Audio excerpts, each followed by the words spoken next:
One interesting side note is that Matthew, being a tax collector, he would have had a very good knowledge of shorthand. So the Roman officials and the Roman government and people who worked for the Roman government, they would have learned shorthand. It was a very common practice in the Roman Empire. Not for the lay people. There was wide illiteracy among the Roman Empire in general. It was better among the Jews, and it was really good among Roman officials, especially tax collectors who had to write numbers and keep ledgers and things like that. And so Matthew would have been good at shorthand. So it's interesting to think how his use of shorthand would have come in handy when he's following Jesus and he's an eyewitness testimony to all this. He would have been taking notes as he's listening to these sermons and watching Jesus teach and watching Jesus do all these miracles. Like, a lot of people want to say, like, oh, even if Matthew was written by the apostle, there's still no way that he could have remembered everything that happened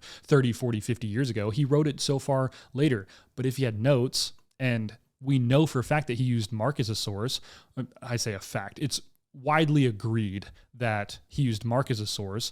Him and Luke used a common source that wasn't Mark. And then he also could have used his own notes. Like, he's not just relying on a memory from 50 years ago. He's relying on documents that are accurately portraying the life and teachings of Jesus. And so I just think that's really interesting that as a tax collector, he would have had a really good ability to take notes throughout the life and ministry, death and resurrection of Jesus.